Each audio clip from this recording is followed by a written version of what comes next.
తీవ్ర భావోద్వేగానికి లోనే సుప్రీంకోర్టు ప్రధాన న్యాయమూర్తి కంటతడిపి పెట్టారు. ఢిల్లీలో జరిగిన న్యాయ సదస్సులో ప్రసంగించిన జస్టిస్ టీఎస్ ఠాకూర్ జడ్జిల నియామకంపై ప్రభుత్వాలు అనుసరిస్తున్న వైఖరిపై తీవ్ర ఆవేదన వ్యక్తం చేశారు. మేక్ ఇన్ ఇండియాపైనే కాదని న్యాయ వ్యవస్థ సంస్కరణలపైన దృష్టి సారించాలని విజ్ఞప్తి చేశారు.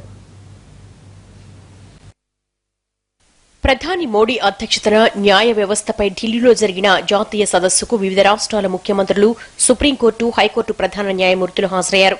న్యాయ వ్యవస్థలో చేపట్టాల్సిన సంస్కరణలపై ఈ సదస్సులో ప్రధానంగా చర్చ జరిగింది. ఢిల్లీ విజ్ఞాన్ భవన్లో జరిగిన ఈ సదస్సుకు సుప్రీంకోర్టు ప్రధాన న్యాయమూర్తి జస్టిస్ టీఎస్ ఠాకూర్ ముఖ్య అతిథిగా హాజరయ్యారు. కోర్టుల్లో ఉన్న ఖాళీల భర్తీలోనూ నిధుల కేటాయింపుల్లో కేంద్ర రాష్ట ప్రభుత్వాలు అనుసరిస్తున్న వైఖరిని ప్రస్తావిస్తూ జస్టిస్ ఠాకూర్ ఒక్కసారిగా భావోద్వేగానికి గురయ్యారు. In conferences, in seminars, debates in the parliament and all. But I think nothing really appears to be moving.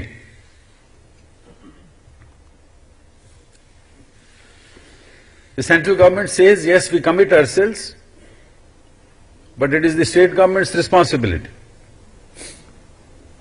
The state governments say, no, let the central government provide funds to us, assistance. కోర్టులో లక్షల సంఖ్యలో కేసులు pending లో ఉండడంపై ఆవేదన వ్యక్తం చేసిన justice Thakur మౌలిక వసతులు, స్టాఫ్, జడ్జిల నియామకాలు పెండింగ్ లో ఉంచరాదని ప్రభుత్వానికి విజ్ఞప్తి చేశారు. దేశ అభివృద్ది కోసం ప్రభుత్వాలు సందర్భానికి తగినట్లుగా స్పందించాలని, బరువంతా న్యాయ వ్యవస్థపై వేయడం తగదని జస్టిస్ ఠాకూర్ గద్గద స్వరంతో చెప్పారు. In the name of development of this country, its progress, that I beseech you to rise to the occasion and realize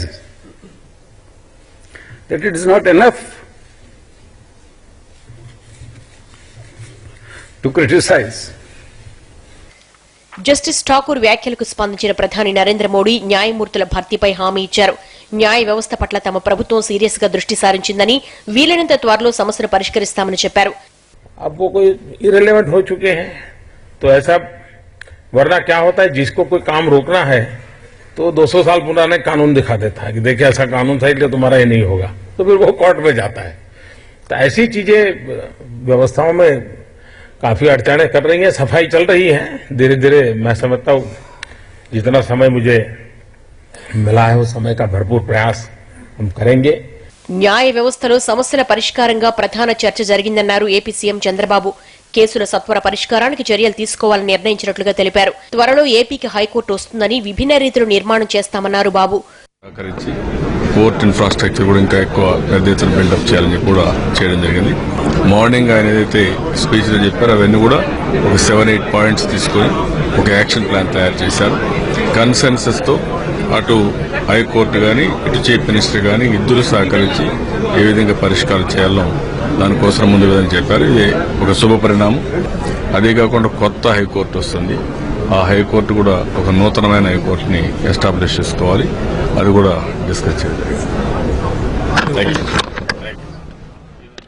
కొండలా పేరుకుపోతున్న కేసులు, భర్తీ కాని పోస్టులపై సాక్షాత్తు సుప్రీంకోర్టు ప్రధాన న్యాయమూర్తి కంటతడి పెట్టారంటే న్యాయ వ్యవస్థ పట్ల ప్రభుత్వాలు అనుసరిస్తున్న వైఖరి ఏ విధంగా ఉందో అర్థమవుతోంది. ప్రభుత్వాలు ఇప్పటికైనా స్పందించి న్యాయ వ్యవస్థలో సంస్కరణలు చేపట్టాల్సిన అవసరం ఉంది.